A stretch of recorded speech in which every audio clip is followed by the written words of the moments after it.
Tout va bien se Parfait. passer. Alors, on démarre? Oui. On démarre.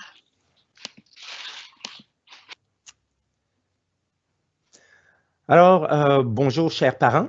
Je m'appelle Monsieur Letendre. Je suis un enseignant en latin au collège et en fait, j'aimerais vérifier si ma présentation fonctionne véritablement.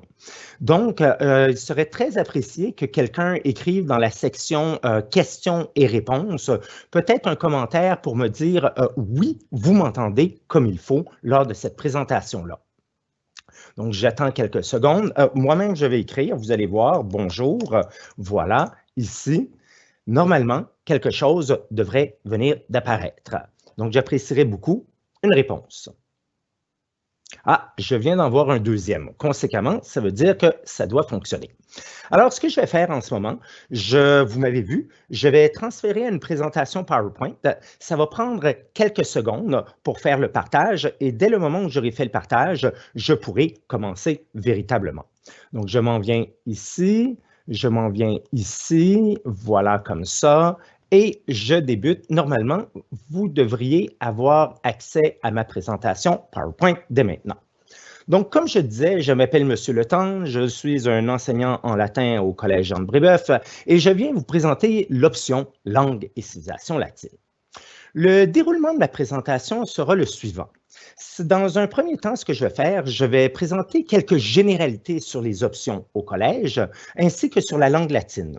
Je vais enchaîner avec la philosophie du programme, de même que les objectifs spécifiques du programme Langue et civilisation latine.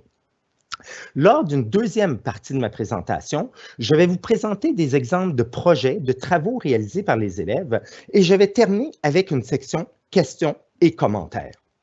Bien sûr, les questions et les commentaires que vous aurez doivent être en lien avec ma présentation, c'est-à-dire l'option langue et civilisation latine. Je ne pourrai pas répondre aux questions concernant les examens d'admission, le calendrier, les frais de scolarité. Sachez que la réunion est enregistrée, donc si vous voulez la réécouter, par exemple avec vos enfants, vous aurez la possibilité de le faire. Et ça pourrait être intéressant, justement, la deuxième partie de ma présentation. Alors, je débute en commençant par une section que j'ai intitulée « Pour dissiper les malentendus ». Vous devez savoir qu'au Collège Jean de Brébeuf, nous avons 3 programmes de qualité. Une option concentration soir, une option internationale et une option langue et civilisation latine. Ces 3 profils-là ont des éléments communs. Les matières de base sont les mêmes, l'enseignement est toujours enrichi. Et l'autre élément qui est commun, c'est que peu importe le programme auquel est inscrit votre enfant, que ce soit concentration sport international ou langue et civilisation latine, il a accès au sport élite.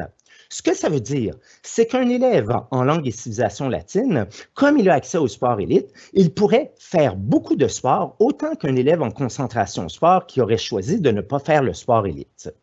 Alors, vous pourriez demander, mais dans ce cas-là, quelles sont les différences entre les 3 options? Les différences, elles sont doubles. Dans un premier temps, c'est la couleur que prend l'enrichissement dans quelques matières de base. Mais surtout, ce sont 3 périodes par semaine. Les 3 périodes. Dans le cas de la concentration sport, les élèves font 2 périodes de plus de sport, donc environ 1h30 par semaine, et 1 heure de plus, en fait 45 minutes de plus de français. L'option internationale, les élèves ont 2 cours d'espagnol par semaine, donc 1h30, et en 2e et 3e secondaire, par exemple, c'est de l'art dramatique, donc du théâtre. Et dans le cas de l'option langue et civilisation latine, c'est un cours de latin. Alors, vous l'aurez compris, la grande particularité du profil langue et civilisation latine, c'est un cours de latin. Or, lorsque je précise que mon école offre encore le latin, il arrive qu'on me réponde « Quoi? Vous offrez encore le latin? C'est une langue morte, ça ne sert à rien, en plus, ça n'intéresse plus personne. » Permettez-moi de revenir sur certaines de ces affirmations en commençant par « le latin, une langue morte ». Bon, je pourrais soutenir, mais non, le latin n'est pas une langue morte, il survit encore aujourd'hui en tant que langue savante dans un grand nombre de professions, notamment en médecine et en droit. Mais en fait, ça va au-delà. Saviez-vous qu'à l'époque de l'Empire romain, c'est-à-dire à l'époque de l'apogée du latin, cette langue était parlée par 15 millions de personnes. Maintenant, c'est une langue morte officiellement. 30 millions de personnes l'ont étudié ou l'étudient encore, c'est-à-dire 2 fois plus qu'à l'époque où c'était une langue vivante. C'est d'ailleurs la raison pour laquelle plusieurs maisons d'édition ont décidé de se lancer dans la traduction d'œuvres populaires modernes en langue latine.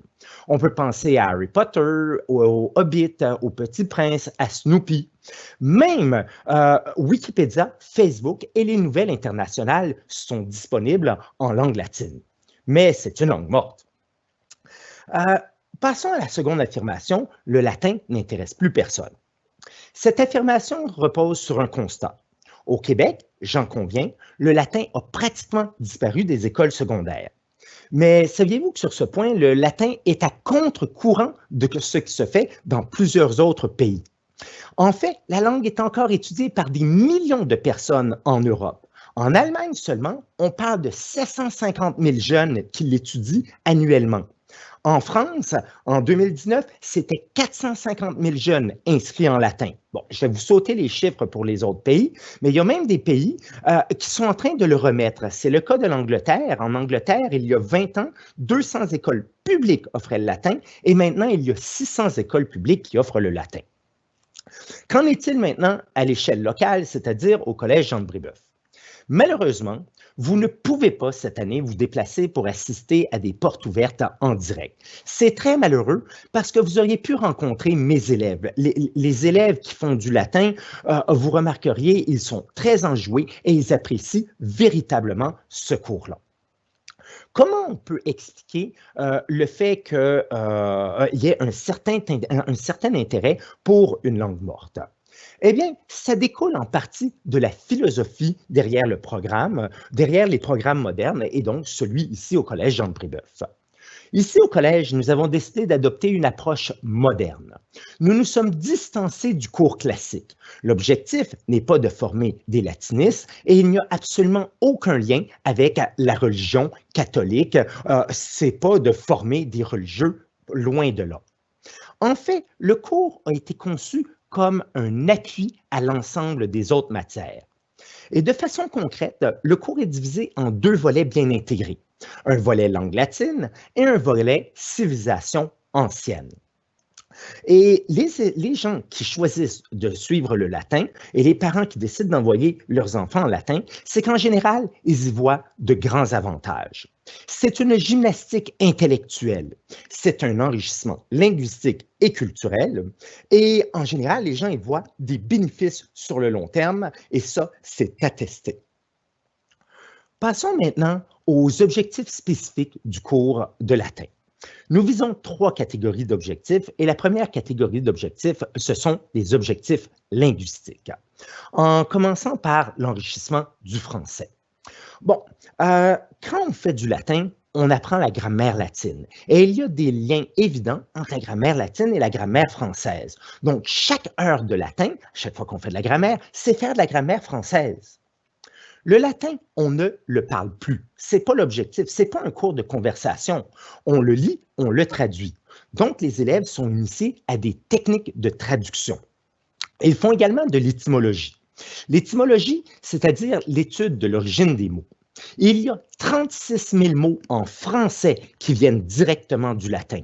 Un seul mot latin peut avoir donné une dizaine, une vingtaine de mots français.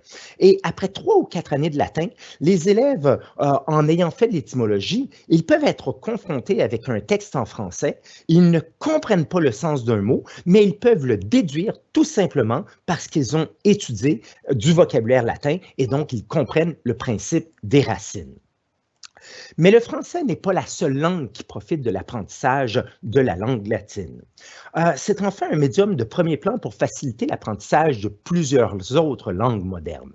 On peut bien sûr penser aux langues latines, comme l'espagnol, l'italien, le portugais, le roumain. En fait, il est reconnu que quelqu'un qui a fait son latin apprend l'espagnol 2 fois plus rapidement par la suite. L'anglais. L'anglais n'est pas une langue latine. L'anglais ne vient pas directement du latin. Mais 50% du vocabulaire anglais, essentiellement le vocabulaire enrichi, vient directement ou indirectement de la langue latine. Même des langues plus éloignées, comme l'allemand et le russe, ont un système grammatical qui s'apparente à celui utilisé dans la langue latine, si bien que c'est beaucoup plus facile de les apprendre par la suite. La seconde série d'objectifs, ce sont les objectifs d'ordre intellectuel. Et commençons par le développement d'un esprit logique. Bien souvent, les gens l'ignorent, mais la matière la plus proche du latin, ce n'est pas le français. Ce sont les mathématiques. Et il y a eu des études très sérieuses qui ont été faites au cours des 20 dernières années qui montrent qu'en faisant du latin, on pousse les mathématiques vers le haut, on les aide sérieusement. Et le même constat vaut pour l'informatique, par exemple la programmation. Il y a aussi une question de développement d'un esprit scientifique. En effet, je vous ai mentionné que en latin, le but n'est pas de parler la langue, c'est de traduire des phrases. Et les phrases sont parfois alambiquées et la façon de s'en sortir, c'est on doit recourir à une rigoureuse méthode d'analyse grammaticale et étonnamment, cette méthode-là est très semblable de la méthode d'analyse qu'on utilise en sciences. Observation, interrogation, hypothèse, expérimentation, conclusion. Et il a été démontré que les élèves, justement, qui font du latin, ont tendance à devenir très rigoureux dans leur démarche de travail. Cette démarche de travail, en fait, tout le bénéfice derrière ça, c'est pour réussir à traduire les phrases, il faut passer par le développement d'une rigoureuse méthode de travail. Je passe à la troisième série d'objectifs, c'est-à-dire les objectifs d'ordre culturel, en débutant par l'acquisition d'une solide culture générale. Dans le cadre du volet civilisation romaine, on fait de la géographie du bassin méditerranéen, on fait de l'histoire, histoire de Rome, bien sûr, mais on touche également à plusieurs autres civilisations antiques, la civilisation grecque, la civilisation punique en Afrique du Nord, la civilisation étrusque. On fait de la mythologie. En fait, toute la troisième secondaire est consacrée à la mythologie. Les élèves touchent à des éléments d'architecture et ils font également de l'histoire de l'art. Or, tout ça, c'est de la culture générale et d'une solide culture générale, ça n'a pas de prix. Mais ça permet une deuxième chose. Ça permet également la meilleure compréhension du monde d'aujourd'hui. Non, mais regardez la majestueuse façade du collège Jean de Brébeuf. C'est facile de voir qu'il y a un lien entre cette façade-là et un temple de l'Antiquité. Eh bien, c'est un exemple, mais la réalité, c'est que la société occidentale est fortement imprégnée de la civilisation gréco-romaine. Et bien souvent, après 4 ans, les élèves ne voient plus le monde qui les entoure de la même façon. Ils marchent dans la rue et ils sont capables de dire « Ah, ça vient des Romains, ça vient des Romains, ça c'est grec, mais ça nous a été transmis par les Romains. Oh, quelque chose n'appartient pas aux Romains ici. » Bref, ils n'ont plus le même regard sur le monde. Ça permet d'explorer des phénomènes sociaux et économiques atemporels. Je donne un exemple. En première secondaire, les élèves étudient l'esclavage à l'époque des Romains.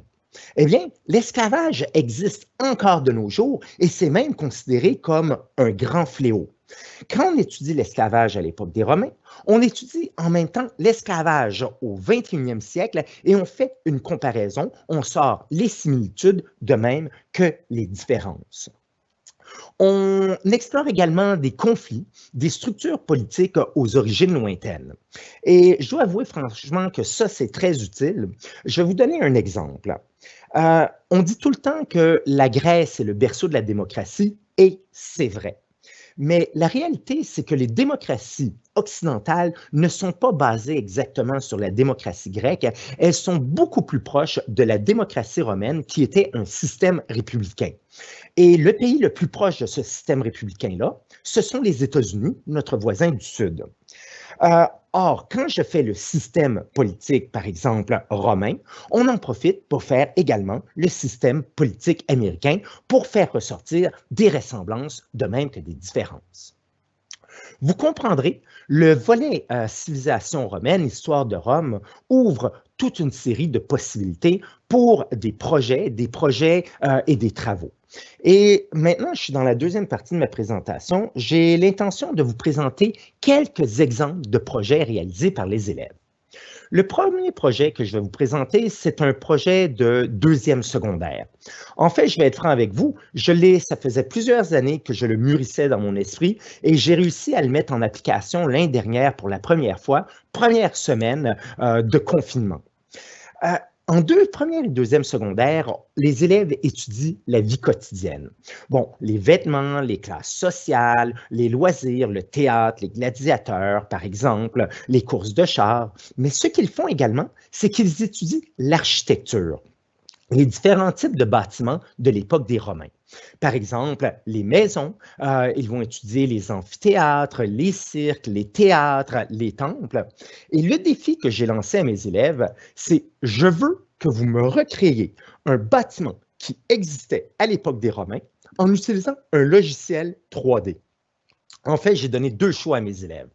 Un premier choix, ils pouvaient utiliser Minecraft. C'est un jeu, mais ce qu'on peut faire avec ce jeu est tout à fait hallucinant et vous pouvez voir à l'écran certaines images. Par exemple, la première image ici, c'est le Circus Maximus à Rome et vous devez comprendre que le bâtiment recréé par les élèves était impressionnant parce qu'on pouvait rentrer et aller visiter tous les gradins en dessous. Ici, nous avons une maison romaine et tout l'intérieur, toutes les pièces ont été également reconstituées. Et les élèves qui ne voulaient pas utiliser Minecraft ou qui n'avaient pas Minecraft de disponible à la maison pouvaient utiliser le logiciel Tinkercad. Tinkercad, c'est un logiciel de modélisation 3D qu'on utilise en fait avec les imprimantes 3D. Je vais poursuivre. Mon deuxième exemple de projet, c'est un projet que je réalise ou qu'on réalise, parce que je ne suis pas le seul enseignant, avec les élèves de troisième secondaire. En troisième secondaire, le thème de l'année, c'est la mythologie grecque et romaine. Et c'est toute l'année. Les élèves traduisent des textes avec des thèmes mythologiques. Ils étudient des mythes à travers des textes français et des exposés des professeurs, mais ils étudient également et ils découvrent la mythologie à travers des œuvres d'art. Les musées européens, que ce soit le Louvre, le British, les musées en Italie, même les musées nord-américains, par exemple le Metropolitan Museum à New York, regorgent d'œuvres d'art dont la source d'inspiration, c'était la mythologie ou encore l'histoire gréco-romaine. Alors, le projet final de troisième secondaire, on lance un défi aux élèves. Ils doivent illustrer un mythe de l'Antiquité, mais en utilisant des méthodes qui existaient, des types d'œuvres qui existaient à l'époque. Des mosaïques, des vases, par exemple, ça peut être des fresques. Et vous avez quelques exemples ici, je vais m'attarder à deux exemples. D'abord, l'exemple qui est en plein milieu de l'écran, vous voyez un vase. Les élèves ont dû faire preuve de créativité pour ceci parce qu'ils doivent eux-mêmes réussir à créer leur propre vase et ensuite, ils ont illustré un mythe. Mais moi, mon œuvre préférée, c'est celle qui se trouve à gauche. Vous voyez deux personnages. Un qui est en blanc, c'est le célèbre héros Hercule, donc le demi-dieu, et il est en train de soulever une autre créature qu'on appelle Anté. Mais là, on voit une grande preuve de créativité parce que les élèves qui ont fait ce projet ont décidé d'utiliser des tuiles de salle de bain pour représenter ça. Donc, ils ne se sont pas limités à copier une œuvre qui existait réellement. Je passe à un troisième exemple. Le troisième exemple, c'est un projet réalisé en quatrième secondaire. Le thème de la quatrième secondaire, c'est l'histoire politique et militaire du monde romain. Qui dit histoire politique, bien sûr, les élèves apprennent les détails concernant l'armée romaine, mais également les machines de guerre. Alors, j'ai eu l'idée de lancer les élèves dans un projet colossal qui était de créer des machines de guerre fonctionnelles, mais en utilisant seulement des matériaux qui existaient à l'époque des Romains. Ça a donné, encore une fois, des résultats extraordinaires. La machine la plus performante mesure 1 mètre et elle est capable de tirer à 30 mètres de distance. Mais les professeurs ont trouvé le projet très intéressant, certains professeurs de sciences, si bien que les professeurs de sciences ont décidé d'embarquer dans le projet en me demandant d'amener une petite modification, que les élèves ajoutent un système de modification de portée, donc pour tirer rapidement à des distances différentes. Et ce qu'ils ont fait avec ça, ça a été un rapport de laboratoire.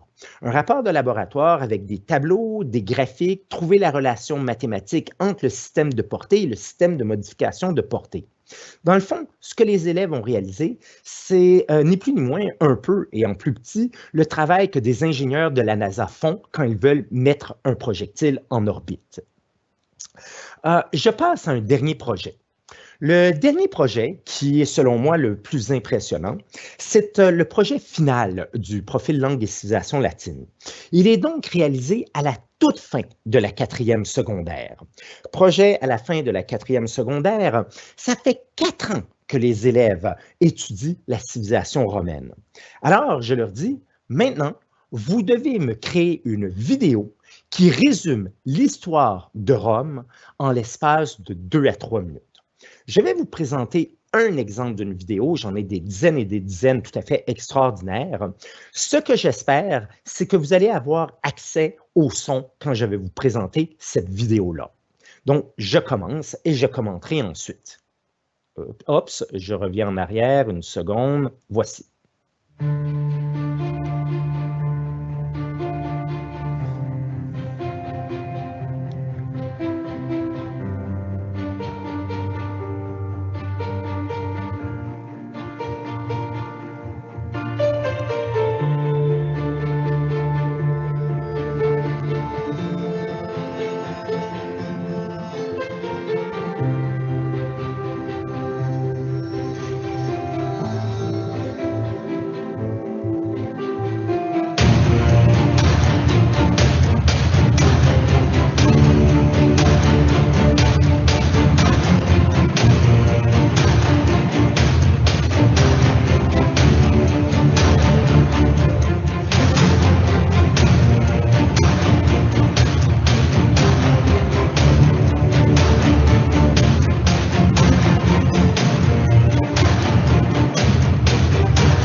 Alors, de cette présentation, vous devez, je parle du projet d'élèves, bien sûr, vous devez retenir 3 choses. Premièrement, les élèves... Oui, bonjour. Je m'excuse, j'ai un problème technique. Oui, bonjour. Je m'excuse, j'avais un problème technique. Je reprends. Donc, vous devez savoir 3 choses de cette présentation. La première chose que vous devez savoir, c'est que les élèves, quand on les met devant un beau défi, eh bien, ils sont capables de se dépasser. La deuxième chose que vous devez réaliser derrière ceci, c'est que, en fait, au Collège Jean de Brébeuf, on a fait un choix. On a fait un choix qui est que les élèves n'achètent pas de iPad, ils n'achètent pas d'ordinateur. Ce n'est pas l'informatique de mur à mur. Mais malgré tout ceci, les élèves acquièrent de grandes compétences en informatique. Et la troisième chose que vous devez réaliser derrière ceci, c'est que finalement, au bout de 4 ans de latin, les élèves ont vraiment acquis un solide bagage en ce qui concerne la culture générale. Alors, ce bagage-là, ça m'amène au voyage culturel en Italie. En quatrième secondaire, fin de la quatrième secondaire, ça fait 4 ans que les élèves étudient les Romains. Alors, on leur offre un voyage culturel en Italie et c'est réservé, bien sûr, aux élèves du profil langue et civilisation latine. Mais c'est un voyage qui est spécial parce que c'est un voyage tel qu'il ne se fait nulle part ailleurs. Qu'est-ce que je veux dire par là? C'est un voyage que j'ai entièrement créé. Je suis allé voir une agence de voyage et je leur ai dit, si vous voulez faire affaire avec nous, vous devez absolument respecter tous les éléments qui suivent. Et ce que les élèves voient en voyage, c'est tout ce qu'on a fait pendant 4 ans. Donc, ils s'en vont sur place directement voir ça. Et les guides lors des voyages, les guides italiens, sont complètement renversés parce qu'ils nous le disent à chaque fois, jamais ils n'ont eu de groupe, que ce soit des enfants ou même des adultes, qui sont capables de comprendre autant tout ce qui se passe devant eux et les guides sont obligés de se dépasser, de pousser vraiment à l'extrême leurs explications et d'être solides parce que sinon, nos élèves n'hésitent pas du tout à leur dire oui, mais. Donc, je poursuis. Qui pourrait être intéressé par le profil langue et civilisation latine? Eh bien, nous cherchons des élèves motivés, des élèves qui sont curieux, des élèves qui souhaitent parfaire leurs connaissances linguistiques, des élèves qui apprécient les situations qui requièrent un raisonnement logique, des élèves qui sont intéressés par le présent et le passé, des élèves qui sont avides de comprendre le monde d'aujourd'hui, des élèves qui sont désireux de s'investir dans des projets qui sollicitent ingéniosité et créativité. Car, en définitive, l'option langue et civilisation latine vise à enrichir les esprits via le prisme gréco-romain. C'est ainsi que se termine ma présentation PowerPoint. Juste vous préciser certaines choses. Donc, juste vous préciser certaines choses, je vais commencer à prendre des questions à partir de maintenant, si par le plus grand des hasards, il y en a. Donc, ça va être avec plaisir que je vais répondre. Mais rappelez-vous que je répondrai en fait aux questions concernant l'option langue et civilisation latine. Et sinon, je vous rappelle également que cette présentation-ci est en ce moment enregistrée. Conséquemment, vous pouvez toujours montrer des extraits de cette présentation à vos enfants. Notamment, ça peut être intéressant de leur présenter les différents projets que j'ai démontrés lors de ma présentation. Alors, je viens d'ouvrir mon option questions et réponses. Est-ce que j'ai des questions par hasard? Quelqu'un marque anonyme, mes cours de latin à l'époque n'étaient pas si dynamiques. Eh bien, je vous remercie, monsieur ou madame. Je n'ai aucune espèce d'idée. C'est en fait, oui, j'essaye d'être le plus dynamique possible. Chez moi, le latin, c'est une véritable passion et j'essaye de le transmettre également aux jeunes. Autre question ou autre commentaire? Je viens de voir ici. Ah oui, ça apparaît. Est-ce que les cours de latin sont seulement offerts avec la concentration langue et civilisation latine? Oui, malheureusement, c'est seule l'option langue et civilisation latine offre les cours de latin. Là, c'est clair que c'est un choix extrêmement difficile de choisir entre l'option sport, l'option langue et civilisation latine ou bien non, l'option internationale. Bon, il y a plusieurs façons de répondre à ça. Je pense qu'il faut suivre d'abord notre enfant. Si c'est un enfant qui est passionné justement par toutes les questions de l'histoire, entre autres, ou la langue, ou bien non, les défis intellectuels, la logique, ça peut être une excellente option. S'il est un peu moins académique, c'est peut-être pas nécessairement la meilleure option. Là, il y a des fois des parents qui me disent, ils hésitent aussi. Il faut comprendre une chose aussi. Le latin ne peut s'offrir, bon, on est une des seules écoles secondaires qui offre le latin. Ça ne s'offre dans aucun cégep.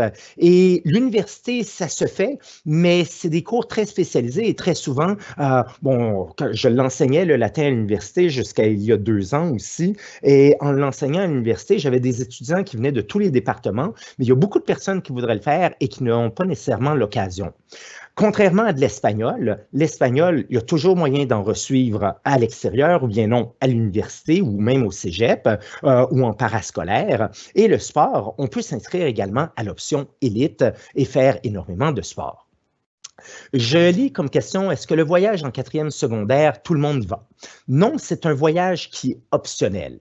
C'est-à-dire qu'il y en a qui n'y vont pas pour toutes sortes de raisons. C'est clair que l'aspect financier peut jouer, ça c'est certain. Mais je dirais, le dernier voyage, j'ai eu trop d'élèves. On n'a pas coupé, on a fait 2 groupes tout simplement pour le voyage parce qu'on avait décidé de faire ça sur 2 niveaux. Mais on va revenir, je pense, à un voyage sur une seule année pour réduire parce que ça donnait un voyage un peu bizarre. Bien sûr, je voulais être dans les 2 groupes en même temps. C'était tout à fait impossible. Donc, je passais une journée avec un groupe et une autre journée avec un autre groupe. Et donc, lors du prochain voyage, on va retourner vraisemblablement une seule année. Comme ça, on devrait être capable de prendre à peu près tout le monde. Est-ce que j'ai d'autres questions par hasard? En attendant, si quelqu'un marque des questions, c'est un voyage, ce voyage-là. Les élèves reviennent et sont complètement transformés. On choisit la 4e secondaire pour une raison très simple. En fait, pour plusieurs raisons. D'abord, parce que déjà, les élèves ont un grand bagage culturel sur le monde romain, mais ils sont à un âge où ils peuvent acquérir une certaine autonomie. Ça fait en sorte que des fois, on leur laisse un peu de temps libre et on les met dans des situations où ils doivent apprendre à se débrouiller. Les élèves ont beaucoup apprécié, et les parents nous l'ont dit aussi d'ailleurs, la situation suivante. Lors du dernier voyage en Italie, c'est-à-dire il y a 2 ans, lors du dernier voyage en Italie, à un certain moment, avant de visiter la ville de Pompéi, on ne voulait pas que les élèves aillent manger dans un restaurant, on voulait profiter vraiment de la journée complète à Pompéi. En temps normal, une visite de Pompéi, un groupe normal, c'est 2 heures. Nous, on a passé la journée entière à l'intérieur de la ville de Pompéi. Donc, on avait besoin de lunch. Ce qu'on a fait, on est rentré dans un supermarché et on a dit aux élèves, vous avez une demi-heure pour apprendre à vous commander en italien de la nourriture et c'était sublime à voir. Les élèves qui avaient leur dictionnaire essayaient de dire, montraient, on leur avait montré quelques phrases à l'avance où ils venaient nous voir et ils nous demandaient comment on dit ça exactement et donc on leur disait et ils se débrouillaient puis on voyait comment ils géraient leur budget également, ils se mettaient à 4-5 pour séparer. Donc, c'était tout à fait extraordinaire et les élèves sont vraiment sortis grandis de cette expérience-là. Autre question. How many students are accepted in the program each year? Je vais répondre en français, malheureusement, parce qu'on est une école francophone. Nous acceptons 36 garçons et 36 filles dans le programme Langue et civilisation latine. Donc, on préfère en avoir moins. C'est plus difficile de trouver des enseignants en latin aussi, mais on choisit un groupe de latin. Il y a 2 groupes internationaux, un groupe international et il y a 2 groupes de sport. Je vois une question ou un commentaire. Bonjour, merci pour cette excellente présentation qui me fait penser que je devrais changer le premier choix, merci, de mon fils à son dossier puisqu'il serait extrêmement stimulé par votre concentration. Il correspond parfaitement. Eh bien, je vous remercie, madame. Anonyme. Je vous remercie pour votre présentation très intéressante. Recommandez-vous à vos élèves un dictionnaire français qui mette à l'avant l'étymologie des mots français et latins? Non, je ne recommande pas de dictionnaire.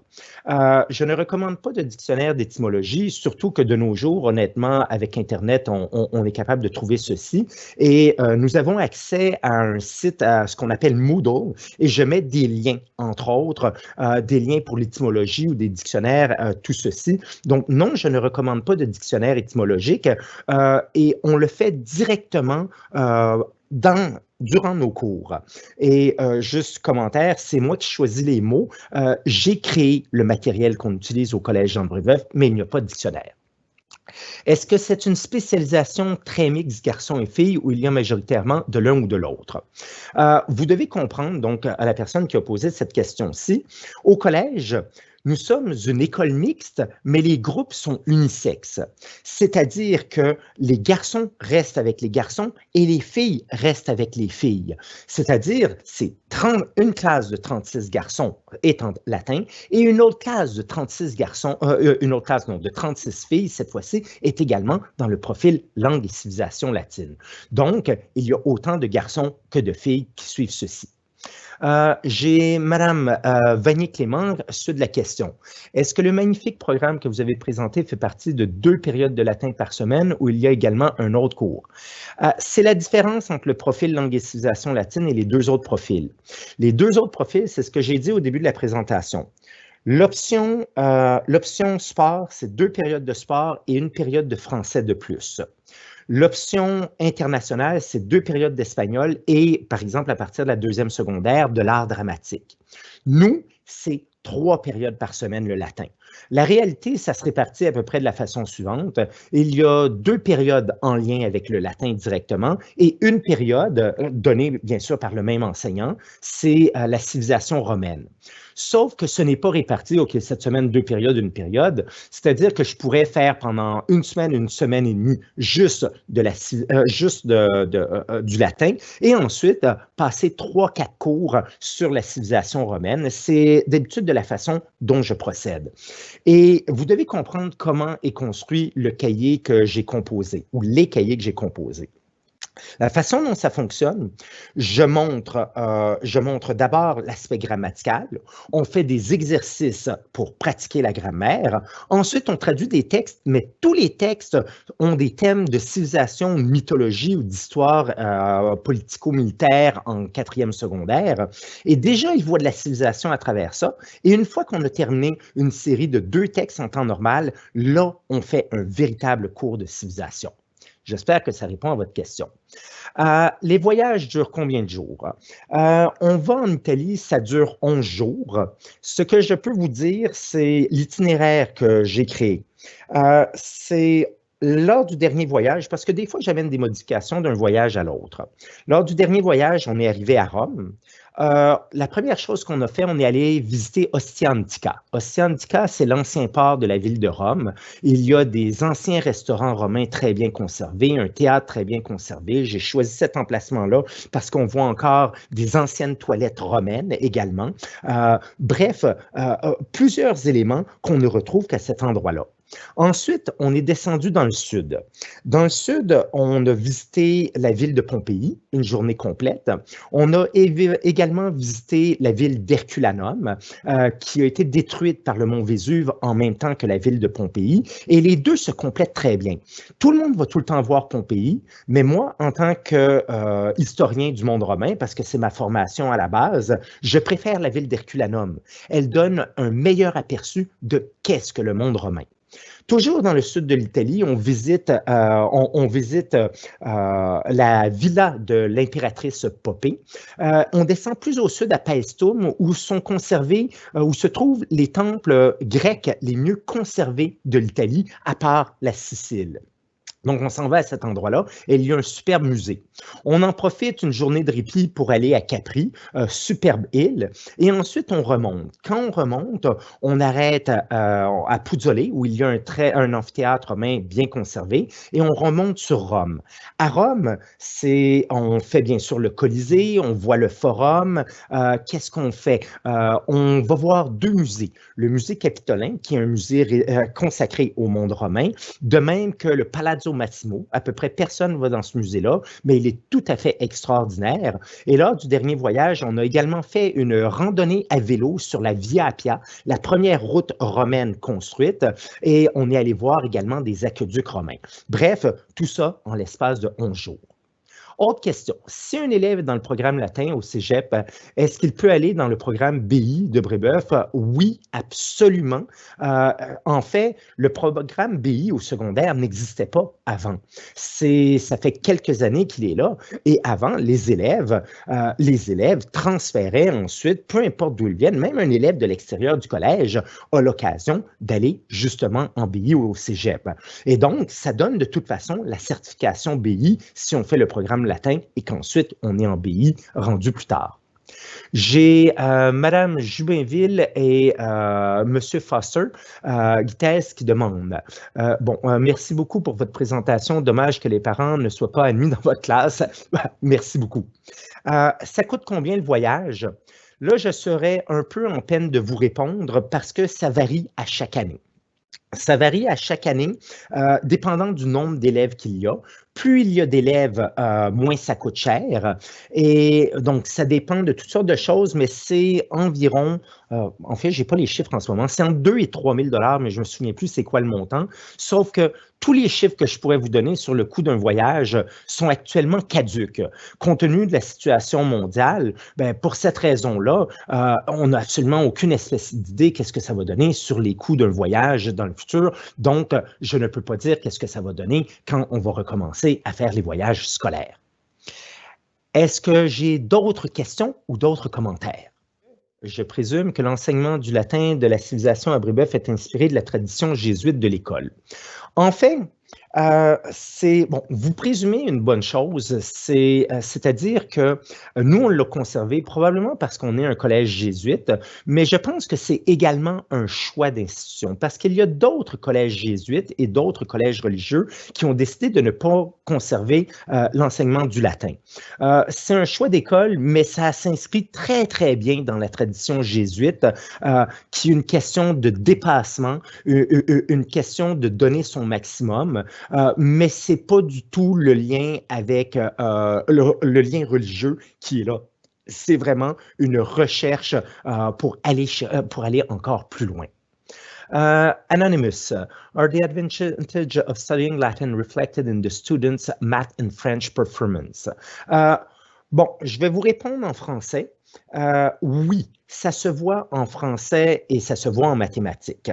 C'est clair que un élève qui suivrait juste du latin et qui déciderait de ne pas travailler en français et en mathématiques, l'effet serait minime. Mais il y a eu des études très sérieuses qui ont été faites, entre autres en Angleterre et aux États-Unis, il y a une quinzaine d'années. Et ce qu'ils ont fait comme étude, c'est qu'ils ont pris au hasard des groupes, ils les ont mis en option latin, option espagnol, option allemand, option français, option aucune langue. Et ils ont regardé ce qui se passait au bout de 2, 3 et 4 années de latin. Et ce dont ils se sont aperçus, c'est qu'en général, les élèves qui avaient comme langue seconde, pas comme langue seconde, mais qui avaient l'apprentissage du latin, ça poussait justement l'apprentissage de l'anglais, du français et des mathématiques. Donc, c'est attesté. Mais ça dépend bien sûr d'un élève à l'autre. Il y a des élèves qui vont avoir, ou pour lesquels qui vont plus profiter dans le fond de l'apprentissage d'une matière, indépendamment de la matière, et d'autres vont un peu moins profiter. J'espère que ça répond. Je ne peux pas aller nécessairement plus loin que ceci. Est-ce que j'ai d'autres questions? Eh bien, s'il n'y a pas d'autres questions, il me reste à vous remercier, en fait, d'avoir été présent à cette présentation. C'est un peu redondant. Donc, je tiens à vous remercier et j'espère que vous avez apprécié et j'espère que j'aurai la chance d'enseigner à votre fils ou encore à votre fille lors de la prochaine année scolaire. Merci et je vous souhaite une bonne fin de journée.